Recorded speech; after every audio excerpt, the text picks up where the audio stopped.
Pastaj Allah çka tha? Wa min sharri naffathati fil 'uqad. Edhe Allah në ruaj nga shiu aty që fryjnë në nyje. Kush ata që fryjnë në nyje? Ata që bëjnë sihr.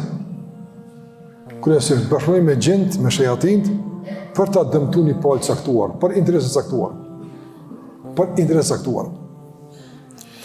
Mirë, po këto sihri të ndërronë vëllezër, po në esencë e ka kuptimin e atij sihri që na e dim. Mi bëu dikujt sehire. Dhe na besojmë në mundësinë e goditjes nga sihri. Nëse kjo është e qartë në Kur'an. Kjo është e qartë në Kur'an. Prandaj mohimi i sihrit është mohimi i Kur'anit. E ka përmend Allahu xhallahu në Kur'an. E ka përmend pejgamberi sallallahu alaihi wasallam. Ajete të qarta, argumente të qarta. Pejgamberi sa më ka përmend se 7 nga mëkatet shkatërruese çka ka është sihri. Edhe është real. Po më ne real në goditje, real në mundësi të ndryshimit të gjendjes së njeriut. E këtë problematik të ndryshimit të gjendjes së njeriut, qysh e ka përmend Kur'ani? A dëgjuat fjalën sihr në ata? O min sharri naffathati fil 'uqad. A ledut? A ngut fjalën sihr këtu? Jo se ngut.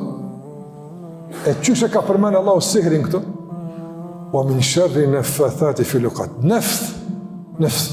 Gjuna rrugë është fryrje e caktuar që përcillet me lutje të caktuara. Nafthi naffathat është edhe i mirë, është edhe i keq. Varësisht për çka dhe me çka fryhet. Pejgamberi kanë yanfuth.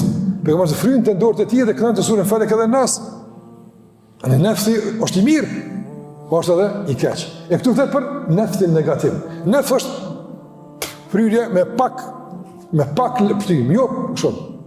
Që e mesatarja. As i that, as i langët. Fryrje. E kësoj fryrje Allahu i ka thënë naffathat. Naffathat është në gjinin femrore. Pse e ka përmend këtë proces të fryrjes në gjinin femrore? Se ka përmend në gjinin mashkullore. Ka ujtë me o min sharri naffathine fil 'uqad. Naffathin, zakonisht në gjuhë përdoret kur përshën janë pjesëmarrës në një proces mashkujt dhe femrat, gjithsesi gjuhën arabe përmendet gjinia mashkullore, ku përfshihet gjinia femrore. Apo zakonisht. Edhe shumë gjuhë që ashtu. Këtu nuk është përmend gjinia mashkullore, është përmend gjinia femrore. Nëse e shumë, në realitet kush bën sihr më shumë ti? Burrat. Po, magjistarët e sirbazin burra më shumë se gra. Bashkëpunimi i tyre me shejatin është më i madh nga e burrave. E pse është përmend në formën e gjinisë femrore naffathat? Për dy arsye ka dietarët. E disa tjera, po dy janë kryesore. E para është për qëllim shpirtrat, arwah. E në gjuhën arabe fjala shpirt dhe nefs është në gjinin femrore, në aspektin kuptimor, jo në aspektin real. Po kuptimisht e ka trajtën e gjinisë femrore. Prandaj është për qëllim shpirtlikësia e dikujt. Do njëri për me bëu këtë punë tilla, duhet në shpirt i lig me kon, shpirt me kon i keq. Që ata bojnë tillë apo? Nuk është për shembull veç diçka e jashtme. Për shembull për të ndodhur. Dikush ka mundësi rastësisht keron konflikt me të dhe ka plas shirin me sy dyve. Ka plas për shkak situatës ndoshta, për shkak të tensionimit momental, po jo pse duhet të jetë lig. Jo për çfarë, s'o më thon se jetë lig. Ama sihrin pakun i lig s'e bën. Do të fort i lig me kon. Për atë Allahu xhallahu ala ka kërkuar që ne mësojmë me krumbërë nga shpirtligësia e njerëzve të këqij. Nga sa ata bojnë punë tilla të pesta të dyta. E shpirtligësia në kupton fetarisht zhveshin nga besimi. Do në duhet më zhvesh nga besimi me kon fort shpirtlig e dikujt keq me bua. Kërë që në esencë, magjistarët nuk kanë mundësi me kon besimtar. E pa mundësme është. Nga se kushti i pari i bashkëpunimit është mohimi. Edhe përdosja fjales Allah të barekutan. Nuk guxon me metë një trofis një kri në shpirt sirbazit, e s'do me bashkëpunu me shejatin. E pa mundësme. Nga se qajo pak fisnikri është dritë, i verbën sytë e shejatinëve. Do të krejt me të ravë, krejt të rave. kur këtë të rrafë tash veprëm. Ama një pikë dritë hindikon, s'pranohet. S'mune më ardhë më të ti. E pa mund shmasht. Një pikë dritë s'mune kon, këtë me kon terë. Terë në qka kuptimi? Ju me perde. Po terë në kuptim brendshëm. Duhet ti ersohet zama krejt. Ti shveshët krejt nga besimi. Nga gjithë dritë e mund shme Allah të marrë këtona, duhet fikët. Që pastaj në këtë ersirë, ta menagjon e dominon zemrën e këtij shpirtligu, i cili pastaj shndrohet në argat të shejtanëve, mi bu keq dikujt atë. E kësi ka fatkeqësisht. Kësi ka fatkeqësisht. Nga kjo shpirtligësi, Allahu ka kërkuar që ne kërkojmë mbrojtje. Kjo është e para pse ka në gjin femrore. A kuptuat? Për shkak se shpirtligësia është për qëllim jo veprimi, nefsi, jo nefsi kush e fryn. Po shpirtligësia, burimi i kësaj fryrje, e ky burim është zakonisht është i përmendur me gjin femrore në aspektin kuptimor. E dyta, nga kuptime që ka në djetarë është se në tërsin e të goditur nga sihri, shumë ma tepër ka gra se burra. Shumë ma tepër ka gra se burra. Goditit ma shumë. Për shumë arsye. Prandaj, kjo nuk duhet me kriju panika së frikë, por duhet me kriju një fallë vetdije që të kenë ma shumë kujdes e ndrohen nga këto çështje, për shkak se te gratë fatkeqësisht ka më shumë zili, ka më shumë përgojim, ka më shumë domthon çështje të lakmisë sesa që ka te burrat. Burrat i kanë dëgjuar vetat, si janë ata me laçe, po domthon që nga aspekti ku shejtan më le deportojnë, te gratë gjojnë hapësirë më lehtë. Pastaj natyrshëm ngruhesh më e dobët. Natyrshëm ngruhesh më e dobët sesa burri, natyrshëm.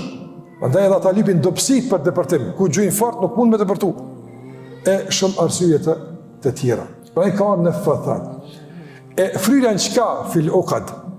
Qka është uqad? Aqd një në rabë është njëje, uqad një njëjet. Qka në kuptan? Ata dohon sarë të bojnë shirën, lidhin njëje. Non që ati që du mja bojnë shirën, me e lidh në qërtit saktuar. Ose me e lidh me dikan, apo, ose me e lidh nga dikush. Ose me e lidh person me person, dhunë shumë, ose me e lidh, mësë me kone e lirë, me pas raport normale me dikën, sikur se ka në Kur'an, apo esenca e aktivitetit djallëzor, kuptim të sihrit është ndarja e burrit nga gruaja. Kjo është fatkeqësisht aktiviteti në kryesor, po nuk është i vetmi. Prandaj të vëllezër, nga këto fryrje që bojnë sherr, ne duhet Allahu më kërku na mbron.